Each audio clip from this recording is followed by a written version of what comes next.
barbaachisu email kuno isin illee as keessa jirti hin dhageetti lakkoo isi dhumti 33 isi harka jira isin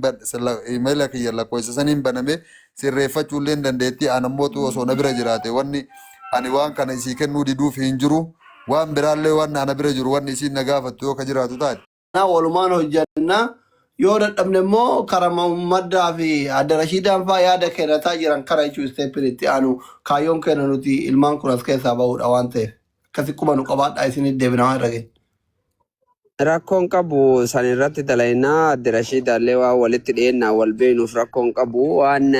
haaraa yoo ka jiraatu taate even waa'ee looyeraa wayii dubbataatiin hin jirtiitti nu geessite. Waan jiru sa'aatii 24 jechuullee dadhabuu dhugamatti waan kana dafnee addaan baafnee akkaataan itti ta'uu malu hin ta'aa fi hin ta'uu wanni hin taaneef hin jiru biyoonas inshallah waan irra geenye keessaa waliin haasoinaa galatooma ulfaadhaa warri waan kanarra dhamaataniitiin hin jettan isin hundinuu galatooma isin jechuu barbaada. Thank you. Elo dubbadhu carraan keeti. Galatooma inni bareeda amma gara nagaa deemnee jirra. Ummaan kun ta'uu fi jalqaba nagaan nu barbaachisa amaan illee jira arsiifoo jira. Kana booda sooshaal miidiyaatti nutti hin deebina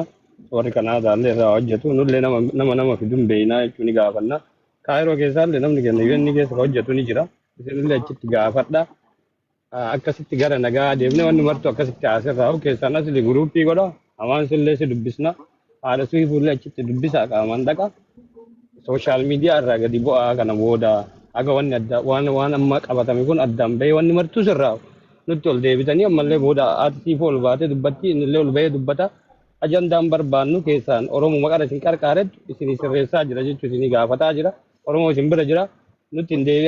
hin deebiinaa jedha dhaamsi yaada siifuutii fi amaanillee asumarratti nuuf dhaabadha achi booda warri kanaadaa waan godhaa godhu kaayiroolee naa dubbatu nullee gaafanna allee fireendota ni qaba ni gaafadha qabaa'ee waraqaa kana akkasitti deemna jechuu barbaadeeti nuti hin deebiinaa adaraa jechuu barbaadee taara siifuu fi amaan asumarratti dhaabbadha kana booda jechuu har'a booda homaa dhaga'uun barbaannu aga dubbiin addaan baate wanni marti sirraa'ee aga dhumaa teennee nuti sooshaal miidiyaa wanni isin dubbattanii hin jiru Oromoo kennitanii jirtanii Oromoo isinii fixa waan keessan jechuu barbaadeeti keessan guruupii godha asli akkasii haa dubbannu namoota itti daballee jechuu barbaadeeti. Thank you so much. Ulfaadhaa galatoomaa siifuu amaan kabajamii rabbi isin haa kabajuu. Namni keessanuu galatoomaa ulfaadhaati. Namni namuma ofiisuudha.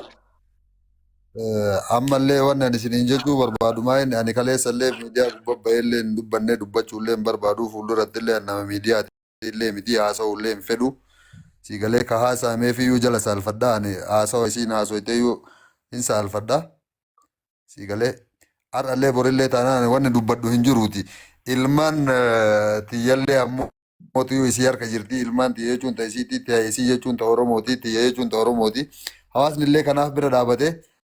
anaaf isiin ammoo akkuma reefuu maddaan jedhu sana agartee nuti nama walii galeellee wal birattillee deebi'ee waliin jiraachuu danda'u miti. Ammoo yoo daba ka walirra yaannu taate yoo ka wal rakkisuu taatu taate siigalee maallaqa sanitti illee namni dantaa itti qabu hin jiru siigalee yoo ka wal rakkisuu taatu taate ani ilmaan tiyya rakkisuu silaa barbaade asuma dhaqee koominiitii Ijipti dhaqee biyya san keessaa ilmaan tiyya kan baane jedheellee osoo waa wayiillee jedhe osoo ishee atakaruu barbaade kallattiin itti atakaruu hin jira. Ilmaan isii atakaruu jechuun ammootu of atakaruudha ilmaan tiyya atakaruu jechuun. Kanaaf an ammootu yoo waan achitti hin deebi'e jedhee waan isin amma yaaddan wanni jettan san keessa hin jiru waan biraa ammoo waan barbaachisu iimeelli kunoo isiin illee as keessa jirti hin dhageetti lakkoo isi dhumti 33 isii harka jira isiin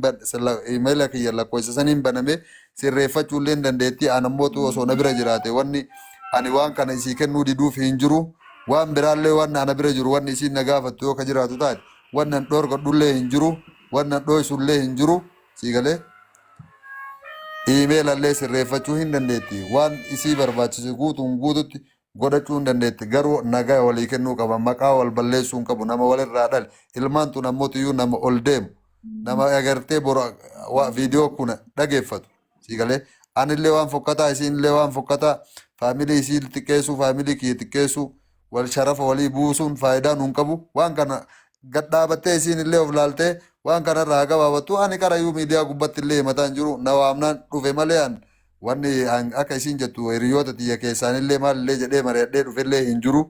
warri isiin jettullee warrumaa sirra jiru hin mari'annilleedha homaallee namni waliin haasa'ullee hin jiru waan bultii xiyyaa ani haadhaaf abbaan xiyyayyuu akka namni jaarsummaan haalaaluu hin fedhuan ofii kiyyaa laalladhee waliin jiraachuu barbaada. Wanni sun ammoo hin taane eega bakka sanni nu sochoone sii galee wal kabajee kabajama jaalaluma kaleessa jibbaa caala jaalala guddaa ka waliin dabarsine qabna. Rakkoo waliin dabarsine guddoo qabna bal'oo waliin dabarsine illee akkasumatti osoo qaban. Wantoota san yaadataa namni waan takka takka of dura kaa'uu qaba malee maka balleessaaf waan hin taane walirra kaa'ee maqaa wal xureessuun miidiyaa kanarratti namni faamilii qaba. Gosa qaba balbalarraa dhalate qaba. Osoma humni iyyuu kana oliyyuu aniyyuu humna baasee waan hin taane iyyuu ka godhu taate hawaasa kiyyaan gaatee namni nama natti dhiyaatu. Fakkeenyaaf Shee Abdusalaam nama akkanaati jedhee isinii himaa ture abbaa kiyya nama dhaloota abbaa kiyya wajjin biyya afarsee guddate ganda takka balbala takka nuti ardaa takka gosa takka akkana jedhee nama sanittuu na himatee nama narraa argachuu danda'u wantoota sanniin osoo hin godhin miidiyaa gubbatti iyyuu wanni kun ba'uun waan sirrii hin turre ammallee taanaan ammootu iyyuu ani waan barbaachisu guutuu waan an dura dhaabadhu hin jiru tiyyaa ammootu iyyuu an miidiyaa gubbaan dhaabadhu miidiyaa gubbatti illee hin dubbanne rabbii dukkana qabri yoo ka sodaatu taate miidiyaa gubbaa baatee waan hin taane laaquun hin barbaachisu haa dhiistu ilmaan isii yoo ka jaalatu taate yoo ilmaaniif ka yaaddu taate yoo dandeette ammootu iyyuu carraa naa kennitee ilmaan tiyya akka an dubbisu sa'aatii an dubbisuu barbaadutti na haa dubbisiiftu sin dubbisiisullee yoo jedhe ani tiktookii fi feesbuuka namaatiin ilmaan tiyya akkuma namni kamuu laalu ima laala rakkoo miti fayyama na haa qabaatan bakka jiraatanitti isaanummaan haa gammadanii jiraatan.